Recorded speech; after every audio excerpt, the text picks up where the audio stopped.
And a great big welcome to the Sports Show once again. I'm Emdad, your host with the most, otherwise known as the Wandering Londoner, and I have a massive guest here with me today, if I may say so. And you'll find out during the course of the program as well. Now, those who follow the show avidly will know that we like to focus a lot on local talent. We like to create headlines for local people. That's not to say we don't interview mega superstars. We do, and over the years had many studio guests who have excelled in various sports related activities on not only a local level but on a national and also a global level as well. Now, my guest here today is a gentleman. His name is Taj Uddin Ahmed. He's a local lad from Myland, brought up and still living, working in Tower Hamlets, although he has spread his wings far and wide. Now, recently, Taj himself participated, I'm talking about in the last calendar month, in 2 championships related to bodybuilding, and we'll find out during the course of the program. And guess what? He won them both, all at the ripe old age of 50. Now, without further ado, I'd like to introduce you all to Taj Uddin Ahmed. Welcome to the show. Thank you. It's a pleasure to have you on the Sports Show here today, Taj. And just to keep you on your toes, I love using these sporting innuendos to keep my guests in check. Tell us a little bit about yourself. Currently, I'm working as a personal trainer, and I'm based in Islington, and I'm also based in here in East London.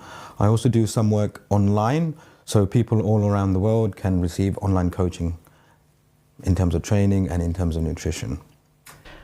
Great. How long have you been doing this?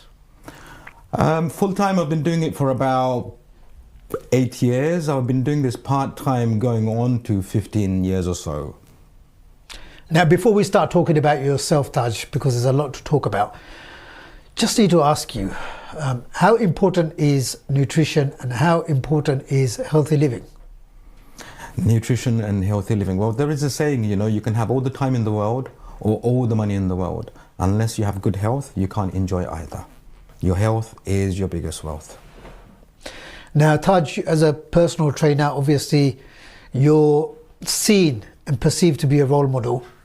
Not just seen and perceived to be, you have to live life as a role model. There's no cutting corners in the discipline that you are involved and immersed in all the time. And obviously it takes a lot of mentoring on your part in terms of guiding people, advising people and showing them the true direction that they need to take in order to bring about positive changes in your life.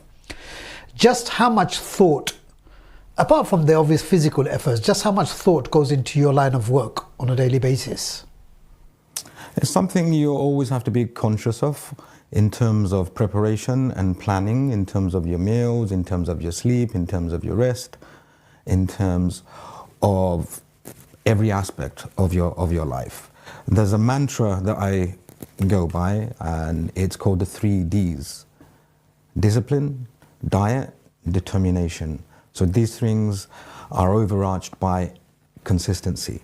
So being consistent with your discipline, being consistent with your diet, and being consistently determined. That's the only way you'll achieve your goals. Now, as I've just mentioned a little bit earlier, again mentioning his age, at the age of 50, at the golden age of 50 I should add, Taj recently participated in 2 shows, and we'll be getting into the nitty-gritty of all that shortly. But Taj, you've taken up bodybuilding, weight training, bodybuilding in recent years, and particularly focused on yourself. So most of your work, from my vantage point, is focused on your clients, people in the community, the elderly, those who are extremely fit, those who are not so fit. So you work with diverse groups of people with different mindsets, different backgrounds, different ages and abilities. So you participated in the BPA show. Can you tell us a little bit about your participation, what happened, and what did you achieve? Okay. In terms of health and fitness, I've always been avidly or very keen in terms of muscles, in terms of exercise, in terms of fitness.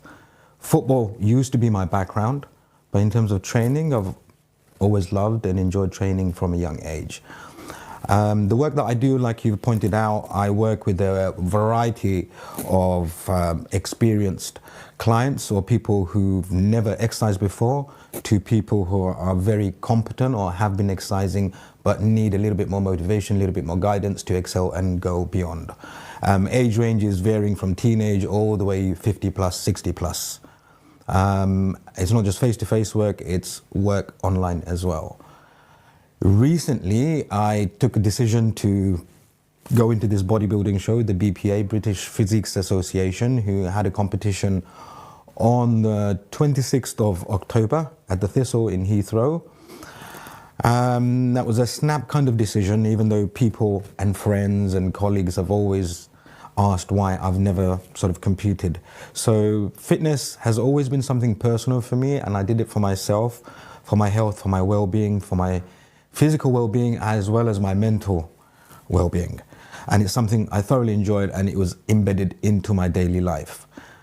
Turning 50, I got inspired by attending a bodybuilding show where somebody called a gentleman by the name of Shiraz, who lives up north. He's also a personal trainer. I connected with him on social media. Some of the stuff he puts out online align with my mindset and my philosophy in terms of lifestyle, in terms of fitness, in terms of nutrition.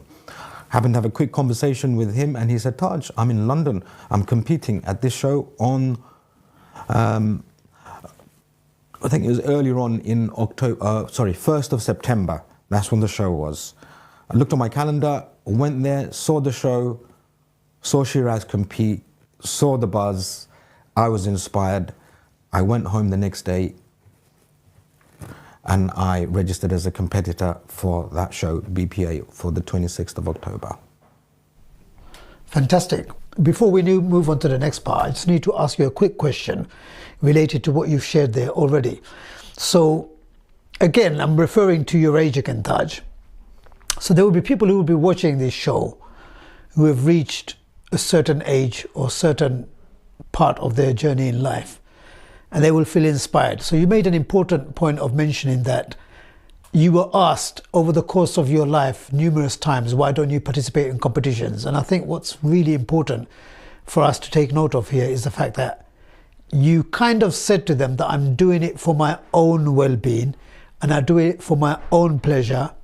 And it was never an objective for you or an obsession for you to keep fit and look good and build yourself up simply to participate in competitions. For you, I'm taking, correct me if I'm wrong, that the ultimate pleasure was in actually living a clean life and being fit and being healthy for yourself and for your family and for the people who are the nearest and dearest next to you. So is this the same advice? There will be people who will say, look, I can't participate, you know, just like Taj has done, let alone win a championship. But what I would like to do is follow the same journey that he has in terms of the advice that I'm picking up for him, in terms of the inspiration that he provides. People who have reached a certain age, is it too late for them? Or can people do what you're doing at any stage of their life? Brilliant. You know, one of the things that inspired me or motivated me was that I wanted to be a young dad. Young dad in the sense that when I was older, in my 40s, in my 50s, I still wanted to be able to kick a football with my children. I'm a father of 3, my youngest is 12, and I can, you know, proudly say that I'm still young and fit and able to do those things. And these were things that I used to think about in my younger years, even before I became a father. So in terms of staying healthy and staying fit, this was one of the inspiration. Having said that, going into the shows at the age of 50 was a demonstration. It is never too late to start exercising, to take your health seriously, to take nutrition seriously. I have got clients who have recently started training at ages similar to me at 49, at 50. I've had clients 60 years and over, and within 6 months, within a year, they can start reversing their metabolic age. they're getting stronger, fitter, healthier, and are able to lead more independent and more fruitful and successful lives because of exercise. And it's never too late to start. So it gets better with you. You participated at the BPA Super Show. And knowing you, you're not content with just being one of the numbers in the lineup. You had to go and win the whole thing. Astonishing result. A very proud moment for you and everybody associated with you, those who know you, close and from afar as well. So can you tell us about your experience on the day? So you, with regards to actually winning the BPA Super Show. Competing is quite grueling. I'm very disciplined as an individual anyway, and you have to be even more disciplined to be able to sort of compete on that level. But that kept me going, that motivated me. I always like to strive to improve and to better myself.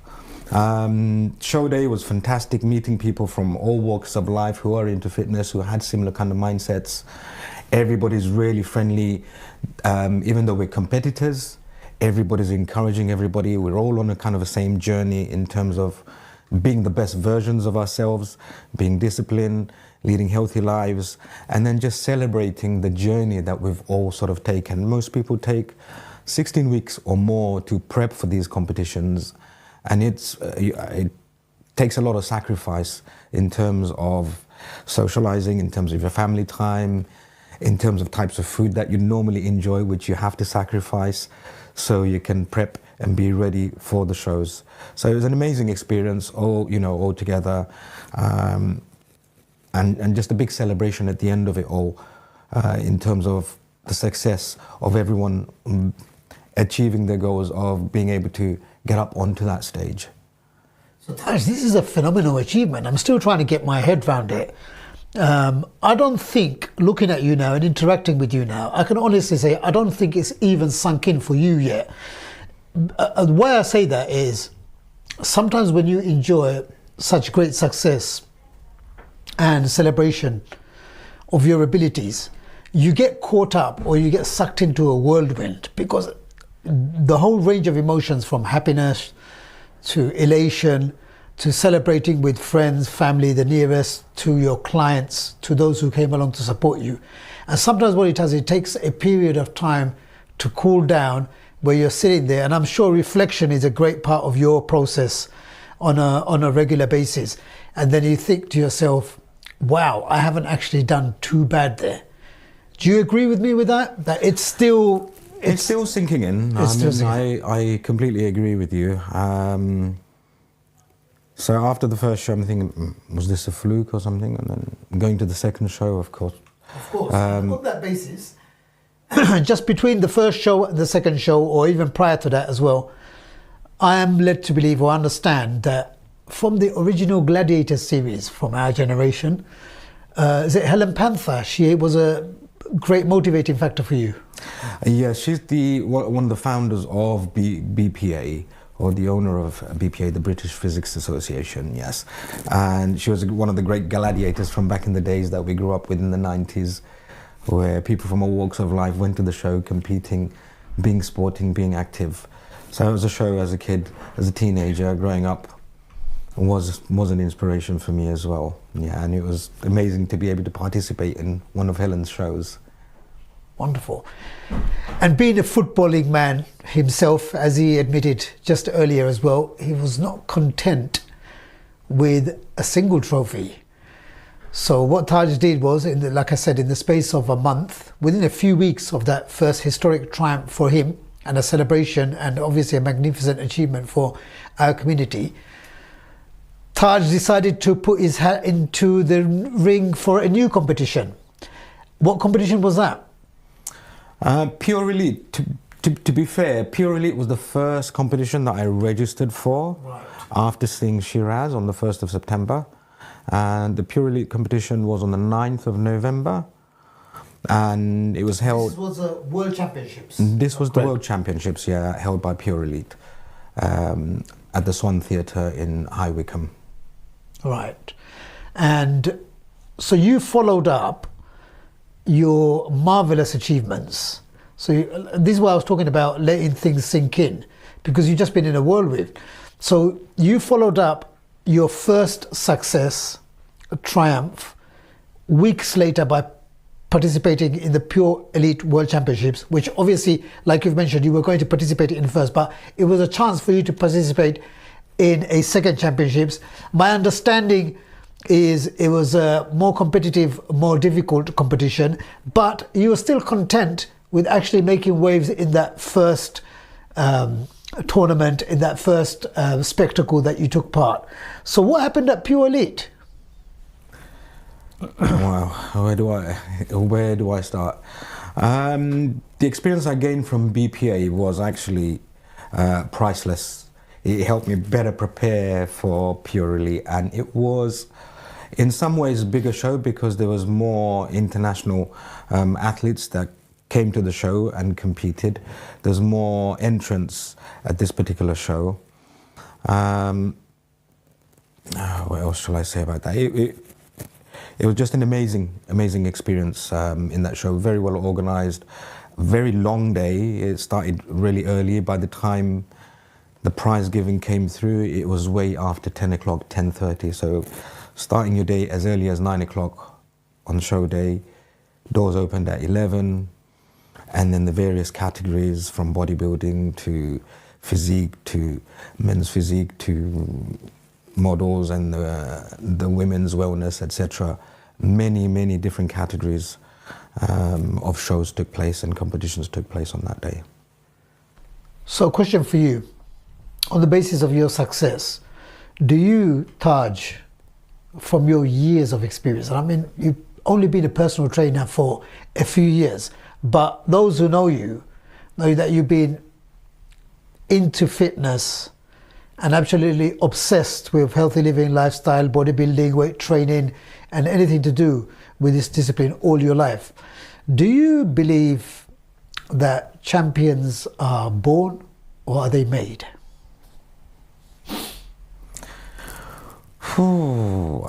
I think champions are made. Okay, you have to live and walk a certain lifestyle, a certain path to become a champion. I don't think anybody is born into anything. You have to mold yourself, you have to work for it, and you have to grind and be disciplined and consistent throughout. Wonderful. Now, can you describe a typical day for Taj Uddin Ahmed? Typical day, I usually wake up pretty early, 5 o'clock in the morning, 5:30 in the morning. I'll get up, I'll do my, do my breakfast, have my breakfast, get ready for my morning prayers. If I'm up early and not have a client too early, I'll go to my local masajid, do my fajr, then come back home, prepare my youngest for his school, do the school run, and then in for my first client, usually 8:30 in the morning. Some mornings I start 7:30, but typically 8:30. So I'll train my first client, second client, and then as soon as I get a break, I'll hit the gym and I'll do my training. So I'll be in the gym for an hour or so, finish my workout, have my post-workout meal, and then back to work again. Do a couple more clients, then I'll do a school run. Pick up my boy after school, drop him off, settle him down, and then back to work in the evening for my evening clients. And my day usually finishes between 7:30 or 9:30 in the evening. I'll come back home, dinner, and then I'll be in bed by 10:30, 11 o'clock every night.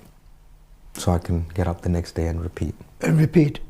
So I've got two questions to go on what you've just said now as well. So you start the day, and a lot of our viewers will find it interesting. And I'm not just talking about people who are devout in their religions, but also people who aren't. Because I come across a lot of people who, for example, we are from the Islamic faith, we're Muslims, and we try to lead a certain lifestyle. We have worship which takes place throughout the day as well. And I know non-Muslim friends, for example, who are actually really, really interested in how we cope. They say, how do you cope? A lot of them obviously learn later on that it's not a question of coping, it becomes part of our life. So it's a second nature to us most of the time as well. Is faith an important part of your daily living and what you're trying to achieve, what you have achieved and what you're trying to achieve going forward? I think being Muslim, faith is an integral part of your daily life. Because first and foremost is the most important thing, because as a Muslim you believe the sole purpose of your creation is to worship Allah. So everything has to relate back to your religion, to your faith. In terms of integrating every aspect of your religion is similar to integrating fitness and fitness lifestyle into your daily life. In terms of discipline with fitness and nutrition and diet, it's exactly the same and transferable to discipline in terms of our deen and in terms of Islam. One, for me personally, one has helped the other and vice versa. Great. So for the viewers, the reason why I mentioned faith here is there's still significant numbers of people from within various communities, including the Muslim communities, who fail to make the association between clean and healthy living and also their faith. Those who know anything about faith will know that the two are pretty much interlinked. And also, when you have a clean living lifestyle, what it does is it enhances your ability to worship at the same time. So people who have good health will be able to walk or jog or cycle to the masjid, for example, to the mosque, to perform their prayers. They will be able to stand, bow, prostrate during their salah, for example, because of their fitness levels.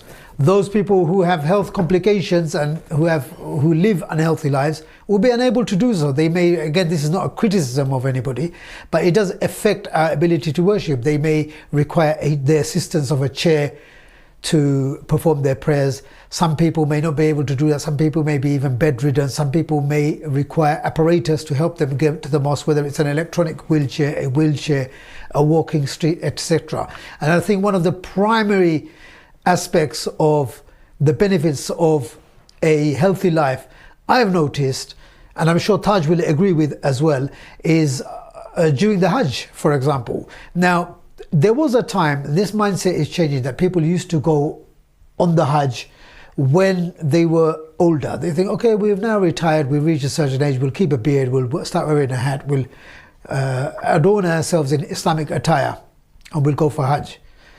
But it takes a fit man or a woman to perform Hajj or Umrah simply because of the activities involved, whether they're tawaf, sa'i, even doing ziyaras, even walking from your hotel, respected hotel in Makkah and Medina to the harams, the beloved harams, takes quite a lot of walking as well. So it's a fit person's game. So again, what we're trying to hammer through with this message is it's highly important that we take good care of ourselves, because it impacts other aspects of our life, various other aspects of our lives, including practicing of our faith. Now, Taj, going back to you again, can you tell us a little bit about, there's a certain career path that you've taken, and there must have been certain role models from your childhood and through your teenage years, and even now going forward, who have had positive influences throughout your life. Would you like to mention a few, and maybe why? Yeah, there's been various role models throughout my life in terms of the bodybuilding and the superficial stuff, and in terms of how I got into wanting muscles and looking good and looking sporty, from looking at all the 80s heroes, from Sylvester Stallone to Arnold Schwarzenegger to Bruce Willis to Dolph Lundgren, and all of those 80s superhero movies were very, very inspiring. I grew up with a cousin who was only a couple of years older than me. We'd watch these Rocky movies and then do 1,000 push-ups and sit-ups and whatnot, and it all started at a very young age, 7, 8 years old. And then going into secondary school, I was a local boy, went to Stepney Green School. One of my PE and games teacher, Mr. Jessup, is very disciplined and hugely inspiring and influential in my life, which helped developed certain disciplines, certain skills, which I later on in life used as a coach when I played football, and embedded some of those disciplines into my fitness lifestyle as well. And obviously our Nabi Sallallahu Alaihi Wasallam, he is a huge influence on us in terms, or he should be an influence on us and the model that we should be following. He himself participated in physical activity, archery, horse riding, even raced with his wife, Aisha. Various different hadiths in terms of relating fitness and trying to stay healthy. A strong believer is a better believer in the eyes of Allah than a weak believer. Well, both have good qualities, and I believe that's in Sahih Muslim. There's various other hadiths promoting health and fitness. And you know, Allah has given a cure and treatment for every illness and ailment except death. So prevention is better than cure. Exercise and fitness, you know, should be the way forward. And what you've just pointed out on, you know, doing a salah, going into sujood, going into ruku, you need a certain level of fitness. And if, you know, our brothers, sisters, mothers, aunts, uncles, they participate in some sort of activity and exercise and take care of the physique, their body and their nutrition, they'll be able to participate in Hajj without difficulty, without having to go into the wheelchair. Some communities, they struggle with their diet. And this is something I've kept at the back of my mind in anticipation of you and I'm meeting here today in the LB24 studios. Now, certain people I've spoken to about you coming onto the show have said that I can do it with a little bit of dedication and a little bit of motivation, but I'm not willing to give up my chicken and chips, my 3 plates of rice. You know, I'm not just talking about Asian backgrounds as well. There's fish and chips. If you look at white Caucasian communities as well, if you look at the African communities as well, they've got many people who partake in very, very unhealthy diets. So I'm not focusing on a particular community. Every community has healthy and unhealthy options as well. But for various reasons, people nowadays it's become, you know, an epidemic in many societies where healthy lifestyles are dictated by the food that people eat. Why is it important for people to, number one, watch what they eat? And so number 2, is it expensive to eat healthily? And number 3, water consumption. Somebody actually asked me to ask you about that. So number 1 is, why is it important to eat healthily? Can they become like you by doing what they say they are? Because this person was very confident. The person said, I can do what he does. I just need a little bit of dedication, motivation, but I'm not prepared to give up my 3 times a week chicken and chips, etc., etc. So you know what I'm talking about, the unhealthy lifestyle. Can they do that? Why is it important to do so? And also talk about water, how important water is. Okay, I can go Take as long as you like. I can go backwards, you know. Yeah. We are 75% plus water. Every single cell of our body is made out of water. So we have to stay hydrated to function, to be healthy, to stay alive. Very, very important. They say 3 to 3.5 liters of water per day. I tend to drink 4 to 6 liters a day. But 3.5 liters would be the basic recommendation for most people, most adults, to drink. In terms of eating healthy, why eating healthy is important, you know, we are what we eat basically, and our body requires certain macros, proteins, carbohydrates. We need our fats, good fats as well, and we need a balance of that. Too much of a good thing can be bad. Eating just, you know, tons and tons of meat, that can be a problem. So we need to understand what healthy eating is first and foremost, and eating healthy will prevent you from becoming ill, prevent you from becoming obese, prevent you from developing diabetes, coronary heart diseases. And you talked about different ethnic backgrounds because of our cultures and norms. Just looking at Newham and Tower Hamlets, it has the highest mortality rate out of all of London boroughs. Type 2 diabetes is disproportionately overrepresented in the South Asian communities, particularly in Pakistani and Bangladeshi communities.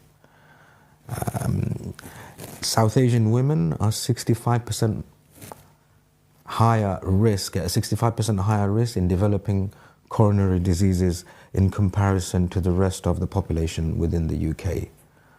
Pakistani men have the highest risk of heart diseases in the UK. South Asian diet, unfortunately, and especially Bangladeshi diet, is very high in fats, very high in carbohydrates, which promotes diabetes, which promotes coronary heart diseases and health issues. As it happens, I'm trying to work or start a project to try and address that, the disproportionate representation or disproportionate or alarming rates of diabetes and coronary heart diseases within Tower Hamlets, and working hopefully with local community centres and local masajids, trying to get local worshippers to participate in some sort of physical activity, and then through those interaction talk about nutrition and how we can combat diabetes, how we can tackle issues of coronary heart diseases by changing the nutrition, changing our diet, changing our lifestyle, getting a little bit more exercise and movement in. Let's talk about mindsets, Taj.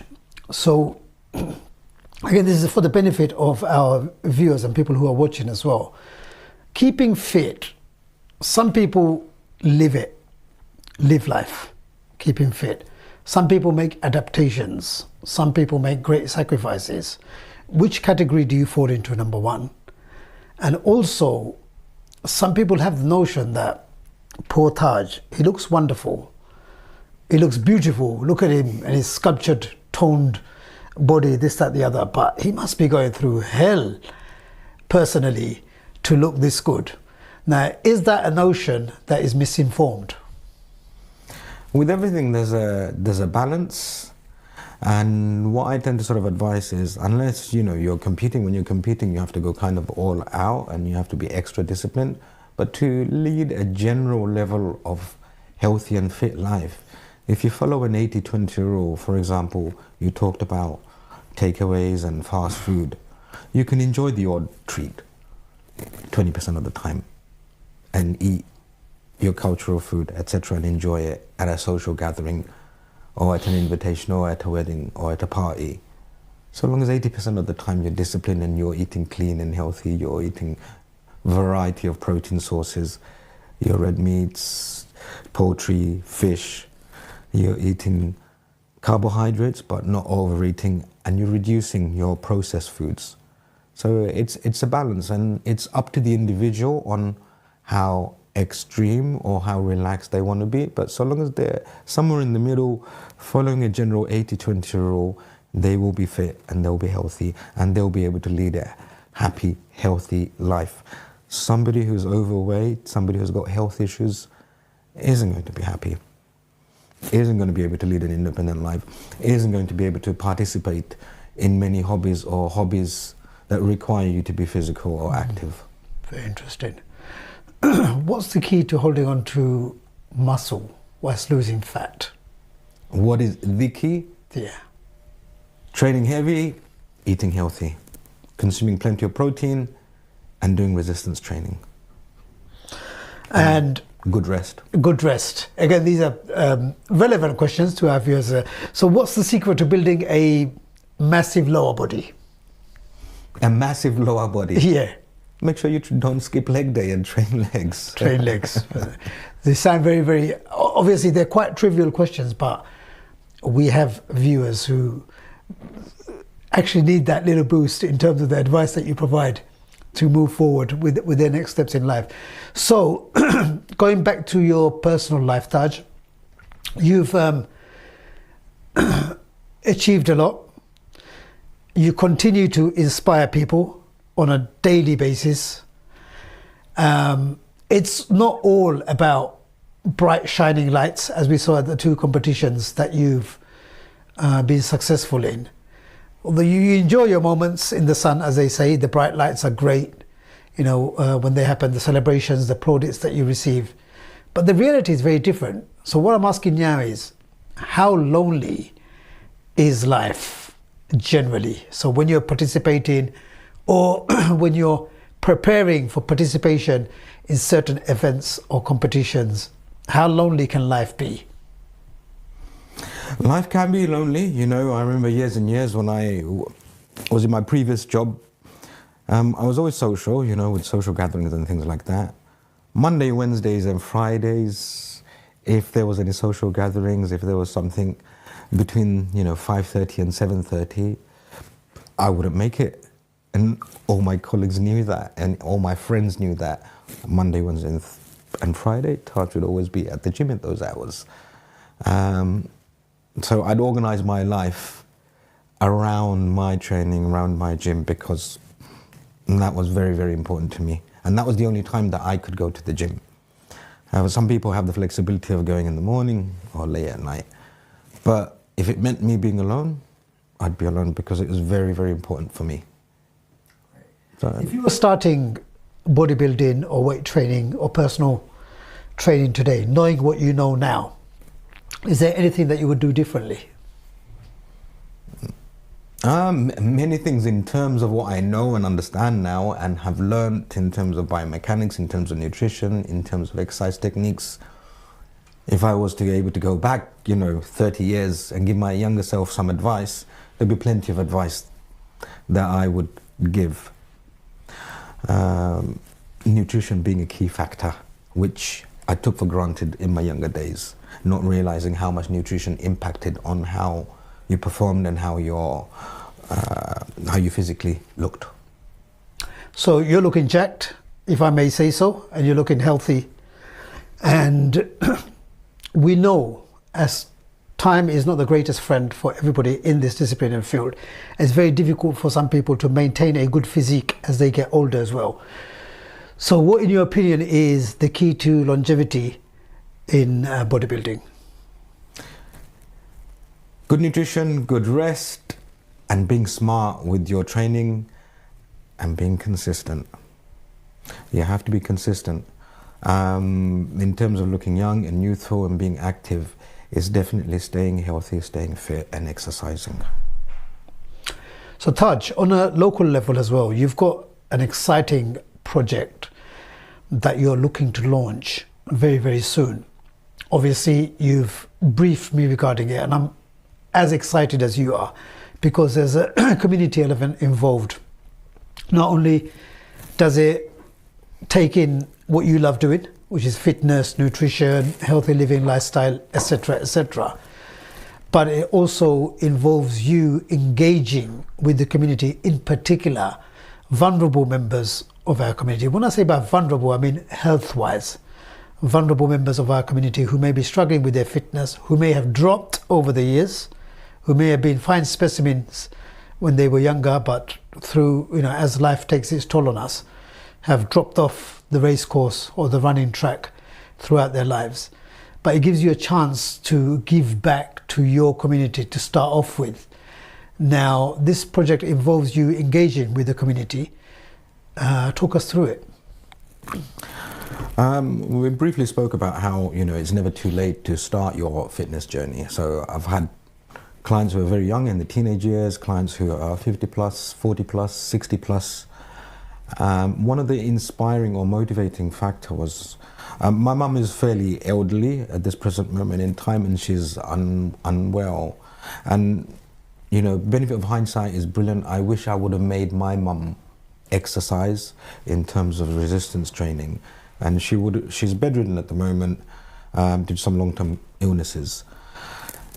And unfortunately, she isn't the only one. There are so many elderly people or middle-aged people, or people even my age, who could be living such wonderful lives if they had taken some preventative measures.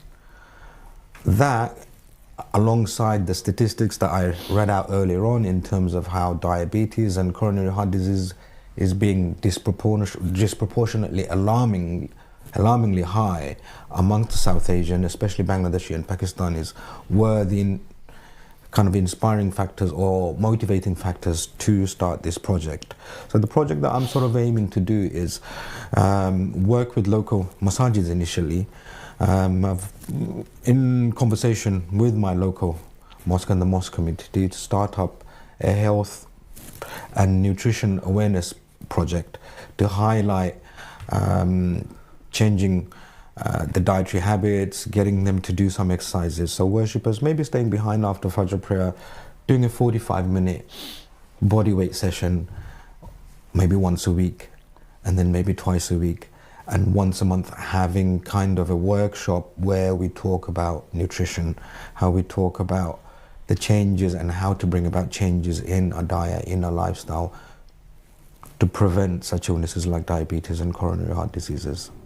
Okay, I'm just as excited as you are to hear about this, and I think given the right moves and how well it's received, I can't see it not being received and warmly embraced by our community. Everyone's a winner, especially members of our community. They're going to go to the mosque, the masjid, on a regular basis, at least 5 times a day. Some people obviously go there for different other activities as well. It's prime time for someone like you to actually focus on people who may neglect themselves in other aspects.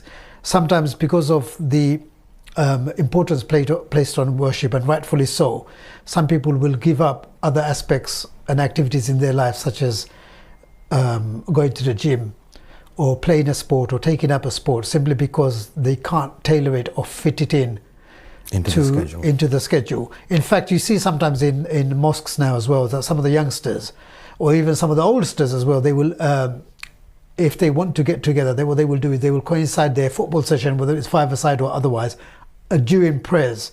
Or if the older generation, they might play badminton, and they will do it when it's not prayer time or where there's sufficient hours in the day where they don't have to sacrifice their prayers to do so. So this gives you scope to actually use the participants of that and target a new group of people.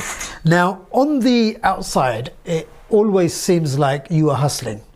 What does Taj do in his downtime? Do you have any interests or activities away from your general daily activities?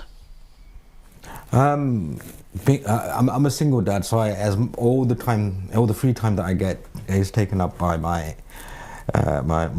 children, visiting families when I can. I try and catch up with my friends. During the weekend, I went to watch the new movie, The Gladiators 2. Big fan of one. So I try and do everyday normal activities. I have other interests outside of the gym as well. Got it. Fantastic to hear. And we're coming up to the end of the show, Taj. You've given us some phenomenal advice throughout the course of today's show. But again, I just want you to focus on this question now. Like I said, the diversity within our viewership is huge. We have people from all walks of life and backgrounds. But not only do we get instant feedback at LB24, we also receive feedback historically. So because of our show going live on the internet and also being broadcast throughout the years, there are people who may watch this interview later on and come back and provide us with feedback saying, you know what, we watched this gentleman on your program and some of the things that he said were extremely valuable, and some of the things that he said were life-changing for us, and some of the things that he said benefited me, myself, but also my family and people from within my immediate friendship groups as well. So what advice would you like to provide to our viewers, considering what we've discussed here today about in terms of healthy living, and keeping yourself fit, eating healthily, but also using your own inspiration at this age and what you've achieved, and long may it continue. What advice can you offer our viewers? Again, starting from, it's never too late to start your fitness journey. At 50, most people would have thought going into a bodybuilding competition for the first time, it was too late. You've passed your time, you've passed your sell-by date. And, going into these two shows and winning, and some of the social media posts that I've made seems to have inspired a lot of strangers coming and telling me, Taj, I've seen you going to win this competition, and now I've started attending the gym. A lot of new clients have also signed up saying now they are going to start taking their health seriously, and they want further advice in terms of nutrition, in terms of exercise as well. Key things again, I will say, is your health is your biggest wealth. No matter how much time you have, I'm repeating again, no matter how much money you have, if you don't have your health, you cannot enjoy either of those things. Viewers, thanks again for watching our live show. I do like to hold a trophy, and I reckon you need to be a weightlifter or a bodybuilder to actually lift this up. This beauty here again. We want to, on behalf of the team at LB24, first of all, commend Taj and congratulate him on his phenomenal success. But some of the key lessons that we've learned from today's interview here are thus: it's never too late to bring about positive changes. As long as you're alive and breathing, you're able to make a difference. And that's in your own life, but also have an impact in the lives of people around you as well. So even at the age of 50, Taj has proven that you can enjoy phenomenal success with a little bit of dedication and a lot of motivation and some inspiration within your lives. You can make the necessary changes to become active and achieve great things. It's been a pleasure having Taj on our show here today. I know I've been extremely motivated by listening to his wise and golden words. He will be participating in several more championships going forward in the future, and we hope that he will return again and again to our show to talk about his exploits, but at the same time inspiring whole generations from within our communities. Thanks for watching the Sports Show. I'm Emdad, your host, and we'll see you soon.